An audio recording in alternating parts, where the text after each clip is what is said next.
Hello guys, मेरा नाम है लव कौशिक।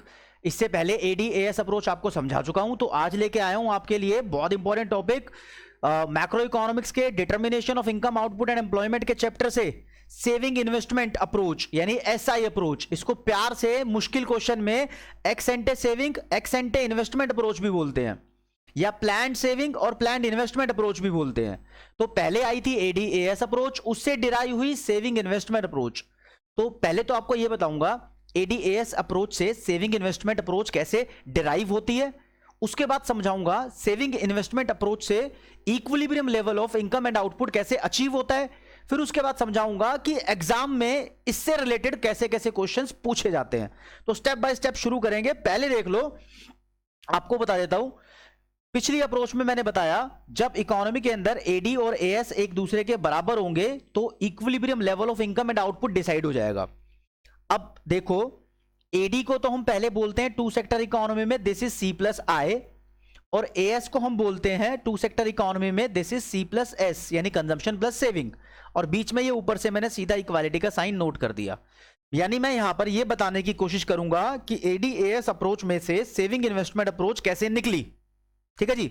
तो मैंने क्या देखा, इधर भी सी है इधर भी सी है, तो कैंसल आउट हो गया। इधर बचा मेरे पास इन्वेस्टमेंट, फिर उसके बाद बचा सेविंग।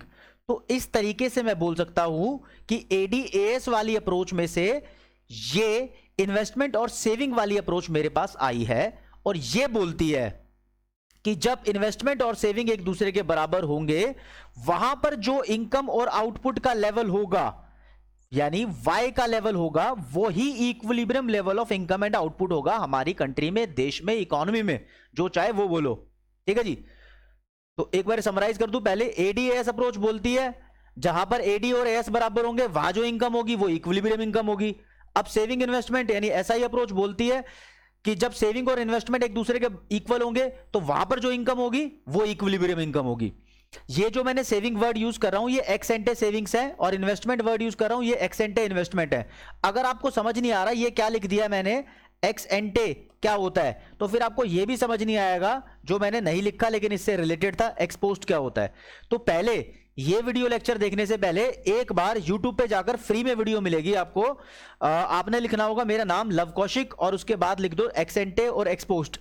आपको ऐसे बहुत सारे आइटम्स की नॉलेज हो जाएगी जिससे पहले हम ये वाले वर्ड लगाते हैं, फिर ये ज्यादा अच्छे से समझ में आएगा। लेकिन नहीं भी जा रहे ना, जल्दी है थोड़ी सी, तो यहीं समझ लो फटाफट से। लग रहा है कि मैं बहुत धीरे बोल रहा हूं, वीडियो की स्पीड तेज कर लो। लग रहा है बहुत तेज बोल रहा हूं, वीडियो की स्पीड स्लो कर लो। ये YouTube की सेटिंग में ऑप्शन होता है ऊपर जहां पे वीडियो देख रहे होंगे आप, तो अपने अकॉर्डिंग इसको एडजस्ट करो। बहुत इंपॉर्टेंट कराने वाला हूं, आगे बढ़ रहा हूं। अगले पेज पे देखो, मैंने टोटल मिला के आपसे ये कह दिया कि हमारी कंट्री में जब सेविंग और इन्वेस्टमेंट एक दूसरे के बराबर होंगे तो वहां पर जो भी इनकम आएगी वो इक्विलिब्रियम इनकम होगी। ओके जी। इसको मैं डायग्राम में दिखाने की कोशिश भी करूंगा। देखो, उससे पहले सेविंग का कर्व कैसा होता है बता देता हूं। ये मैंने एक्स एक्सिस प्लॉट किया है, ये y का नेगेटिव एक्सिस है, ये y का पॉजिटिव एक्सिस है। सेविंग कर्व सबको पता है कि नेगेटिव ऑफ y एक्सिस से निकलता है और ऐसे जाता है। सेविंग की इक्वेशन भी होती है minus S bar plus M P S into Y. तो ये मैंने सेविंग कर्व आपको याद दिलाया कि भैया ऐसा होता है, और नहीं पता कि ऐसा होता है तो इसके लिए मैं जिम्मेदार नहीं हूं। और दूसरी वीडियोस मैंने बनाई हैं वो देखो, मेरे नाम के साथ सेविंग कर्व या एक्सेंटे सेविंग टाइप कर दो, आपको मिल जाएगा। तब उसके बाद आना यहां पर।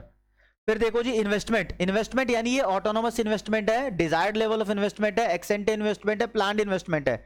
इसको हमने बता रखा है कि जब भी हम 12th क्लास की मैक्रो इकोनॉमिक्स में इन्वेस्टमेंट कर्व पढ़ेंगे तो वो पैरेलल टू एक्स एक्सिस होगा, हॉरिजॉन्टल लाइन होगा, और उसके ऊपर आई बार लगा देंगे, कांस्टेंट का साइन होता है। ये कैसा है, ऑटोनोमस और इंड्यूस्ड इन्वेस्टमेंट के बीच में मैंने आपको डिफरेंस बताया था, वो वाला वीडियो लेक्चर जरूर देखना। उसके बाद आपको नॉलेज हो जाएगी इन्वेस्टमेंट और सेविंग दोनों की। फिर आओगे आप इसके डायग्राम पे जिसपे मैं स्टैब्लिश करके दिखाऊंगा कि इकोनॉमी के अंदर equilibrium level of income and output इस अप्रोच के द्वारा कैसे डिसाइड होती है। तो देखो, एक बार मैं डायग्राम प्लॉट कर देता हूं। मैंने ये बनाया वाई एक्सिस और फिर बनाया एक्स एक्सिस। यहां पर अपना सेविंग कर्व पहले से ड्रॉ कर लिया मैंने, ये सेविंग कर्व ड्रॉ कर लिया, और फिर investment curve parallel to X axis मैंने ड्रॉ कर लिया। ये कर्व अपने आप ड्रॉ कर लिए हैं, और उसके बाद मैं नंबरिंग देनी शुरू करूंगा कि कौन क्या है। सॉरी, सेविंग कर्व यहां पर थोड़ा सा मिट गया था, तो मैं दोबारा बना लूं। सेविंग कर्व कैसे भी आप कर लिया, चलो जी, ये सेविंग कर लिया मैंने। अब देखो मैंने क्या किया, यहां पर मैंने बोला ये मेरा एक्स एक्सिस है जहां पर मैं इनकम और आउटपुट लिखूंगा। मैंने वाई सिंबल डाल दिया, आप पूरा लिख लेना। ये ओरिजिन का पॉइंट है, ये वाला वाई एक्सिस है, और ये वाला वाई डैश यानी वाई की नेगेटिव साइड है। सेविंग कर्व के आगे मैंने एस लिखा है, और चाहूं तो पूरी इक्वेशन भी लिख देता हूं, minus S bar plus MPS into Y. और इन्वेस्टमेंट के बाहर मैंने आई इज इक्वल टू आई बार लिखा है। आप ये पूरा लिखो चाहे मत लिखो, आई लिख दो या आई बार लिख दो, उससे भी काम चल जाएगा। ठीक है जी। मुझे ये दोनों का कटिंग पॉइंट दिखाई दे रहा है, जो मैंने ई मार्क कर लिया है। यहां पर सेविंग और इन्वेस्टमेंट एक दूसरे के बराबर दिखाई पड़ते हैं, तो उससे नीचे जो भी इनकम का लेवल होगा यानी वाई का लेवल होगा, मैंने इसको वाई स्टार बोल दिया। तो ये जो वाई स्टार है मैंने डबल लाइन कर दी है ग्रीन कलर से, ओ से लेकर वाई स्टार तक, ओ से लेकर वाई स्टार तक। ये जितनी भी इनकम है ये हमारे इकोनॉमी के अंदर इक्विलिब्रियम लेवल ऑफ इनकम है। ठीक है, अब देखो और क्या मुझे बताना जरूरी है। जो ये ई पॉइंट के राइट साइड में सेविंग कर्व ऊपर है, इन्वेस्टमेंट कर्व नीचे है। So this is the situation where saving is not equal to investment. तो यहां पर इकोनॉमी इक्विलिब्रियम में नहीं होगी, सेविंग ग्रेटर है इन्वेस्टमेंट से। और ई के लेफ्ट हैंड साइड पे मैं देखता हूं ये इन्वेस्टमेंट कर्व के ऊपर ग्रीन लाइन डाल रहा हूं, ये ऊपर है, और सेविंग कर्व नीचे दिखाई दे रहा है आपको। देखो डॉट डॉट ग्रीन ग्रीन मैंने उसके ऊपर बना रहा हूं। तो यहां पर लिख सकता हूं this is the situation where investment is greater than saving. So again this is not the situation of equilibrium. तो मैंने बताया सिर्फ यही वाली ई पॉइंट वाली इक्विलिब्रियम की सिचुएशन है मेरे पास। इसको मैंने मार्क भी करना है, यानी डायग्राम के अंदर दिखाना है कि ये है equilibrium level of income and output. Short में लिख दिया, आप पूरा कंप्लीट करके लिख देना।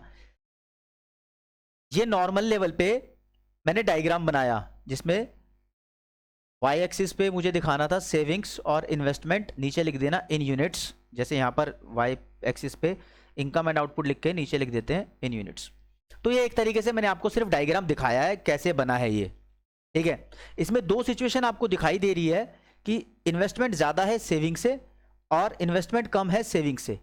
तो जब भी आप डायग्राम एक्सप्लेन करोगे तो ये सिचुएशन ज़रूर एक्सप्लेन करनी पड़ेगी आपको डायग्राम के एक्सप्लेनेशन में। मैं ये समझाने के लिए आपको ADAS अप्रोच के रेफरेंस देना चाहूंगा, तो आप लोगों से रिक्वेस्ट करता हूं अगर इसको और समझना है तो ADAS अप्रोच इससे पहले देख लेना। ठीक है जी, नहीं तो समझ तो वैसे भी आएगी अगर थोड़ा याद करने की कोशिश करोगे तो।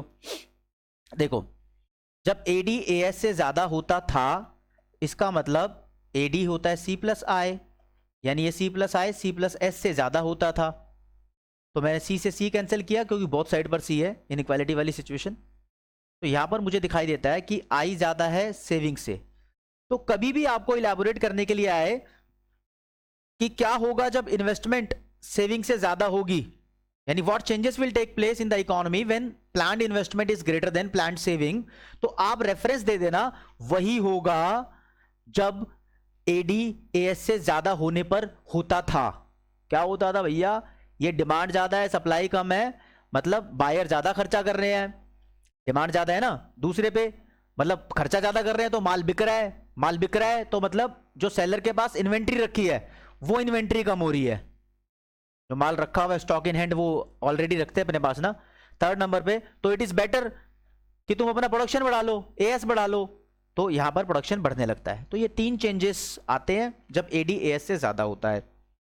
फिर एक और बात बता रहा था ADAS अप्रोच के रेफरेंस देकर ही, जब ADAS से कम होता था इसका मतलब AD का मतलब C प्लस I, AS का मतलब C प्लस S। फिर दोबारा बताने की कोशिश कर रहा हूं कि जब AS ज्यादा है AD कम है, इसका मतलब ये है कि C से C कैंसल आउट, तो I और S की फॉर्म में सेविंग ज्यादा और इन्वेस्टमेंट कम। तो क्वेश्चन आ सकता है क्या होगा जब इन्वेस्टमेंट कम है सेविंग ज्यादा है, what changes will take place in the economy when saving is more than investment.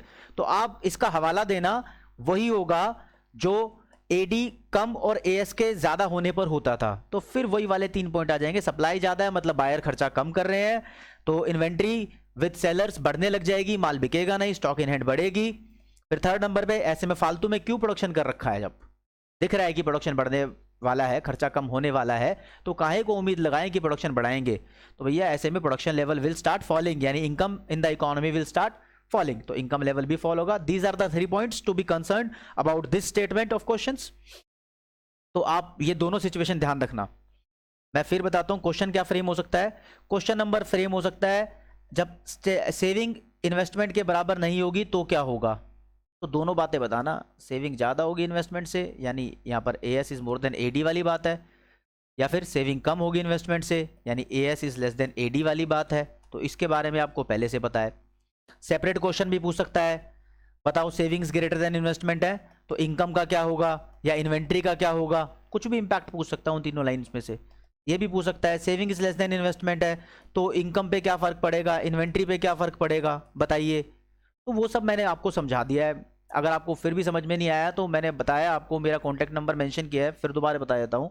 मेरा कॉन्टैक्ट नंबर 7011001045 है। आप मुझसे कॉन्टैक्ट कर लेना जब मर्जी, व्हाट्सएप पे क्वेश्चन पूछ लेना, मैं आपको आंसर दे दूंगा। वॉइस नोट अपना भेज देना, मैं भी अपना वॉइस नोट दे दूंगा। हर तरीके से आपके डाउट को सॉल्व करने की कोशिश करूंगा। तो फिर देखते हैं, अगर सिंपल क्वेश्चन यहां से फ्रेम होता है, explain how equilibrium income is determine through SI approach, ये अगर आ गया तो आप इसका आंसर कैसे लिखोगे। क्वेश्चन आ गया सर बताओ, आपने समझा दिया, समझ आ गया, CBSE में ऐसा क्वेश्चन आएगा, पूरे नंबर कैसे लेंगे। तो पूरे नंबर आप लोग ऐसे लेना, स्टेप्स को फॉलो करना। स्टेप नंबर 1, सबसे पहले सेविंग इन्वेस्टमेंट अप्रोच के थ्रू मीनिंग एक्सप्लेन करना कि इक्विलिब्रियम कैसे अचीव हुआ। तो बोलना according to this approach equilibrium level of income is decided at the point where saving and investment both are equal to each other. Okay जी। दूसरे पे बताना सेविंग जो है ये एक्स एंटे है और एक्स एंटे सेविंग क्या होती है।